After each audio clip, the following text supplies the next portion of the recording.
சீனாவைச் சேர்ந்த வாங் சியாவோ என்ற பெண்ணிற்கு 24 வயது இருக்கும் போதே யுரேமியா இருப்பது கண்டறியப்பட்டது. அதாவது சிறுநீரகங்கள் கழிவுகளை சரியாக வடிகட்ட தவறும் போது இரத்தத்தில் நச்சுக்கள் குவிவதால் ஏற்படும் ஒரு நிலைதான் யுரேமியா. மருத்துவ அறிக்கையின்படி சிறுநீரக மாற்று அறுவை சிகிச்சை இல்லாமல் வாங் சியாவோ 1 வருடம் மட்டுமே வாழ முடியும் என்ற நிலை ஏற்பட்டது.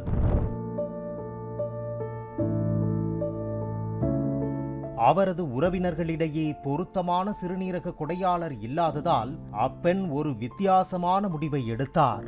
அவர் ஒரு புற்றுநோய் ஆதரவு குழுவில் இணைந்து ஒரு திருமண விளம்பரத்தை வெளியிட்டார். அவரது வேண்டுகோள் அப்பட்டமாகவும் இதயத்தை உடைக்கும் விதமாகவும் இருந்தது. திருமணத்திற்கு பிறகு நான் உங்களை நன்றாக கவனித்துக் கொள்வேன். தயவு செய்து என்னை மன்னியுங்கள். நான் உங்களுடன் வாழ விரும்புகிறேன் என்பதுதான் அவரது நிபந்தனை. அதாவது தனக்கு சிறுநீரக தானம் அளித்து உயிரை காப்பாற்றினால் நான் அவரை கவனித்துக் கொள்வேன் என்பதுதான் அவர் நிபந்தனையின் சாரம்சமாக இருந்தது. சில நாட்களுக்கு பிறகு புற்றுநோய் பாதித்த 27 வயது ஆண் யூ ஜியான்பிங் அந்த நிபந்தனைக்கு பதிலளித்தார். அவரது இரத்த வகை வாங் சியாவின் இரத்த வகையுடன் பொருந்தியது. யூ ஜியான்பிங் மீண்டும் எலும்பு மஜ்ஜை புற்றுநோயுடன் போராடி வந்தார். அவரது தந்தை சிகிச்சைக்காக தங்கள் வீட்டை விற்ற பிறகு மருந்துகளின் மூலம் உயிர் பிழைத்தார். ஜூலை 2013இல் இருவரும் ஒரு ஒப்பந்தத்தின் கீழ் தங்கள் திருமணத்தை அமைதியாக பதிவு செய்தனர்.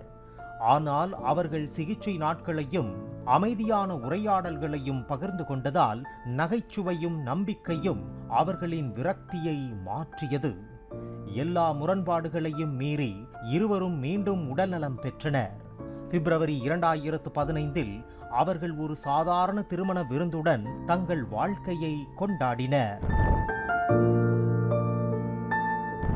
இருவரில் யாரோ ஒருவர் எப்போது வேண்டுமானாலும் உயிரிழக்கலாம் என்கிற நிலை இருந்தாலும் இருவருக்குள்ளும் ஏற்பட்ட பேரன்பு, பெருங்காதல் இருவரையும் உயிர்ப்பித்தது.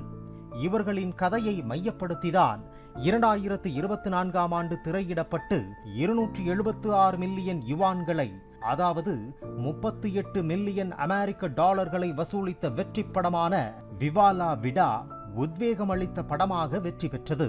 இன்றும் இந்த ஜோடி சியானில் ஒரு பூக்கடை நடத்தி வருவதாகவும் அமைதியாகவும் நிலையான ஆரோக்கியத்துடனும் வாழ்ந்து வருவதாகவும் கூறப்படுகிறது. விரக்தியிலிருந்து பிறந்த திருமணம் அன்பின் அற்புதமாக மாறியது என சமூக வலைத்தளங்களில் இப்போதும் உருக்கமாக பகிரப்பட்டு வருகிறது. பிளே ஸ்டோர் மற்றும் ஆப் ஸ்டோரில் இருந்து பாலிமர் செயலியை QR கோடு மூலம் பதிவிறக்கம் செய்யுங்கள். செய்திகளை உடனுக்குடன் பெறுங்கள்.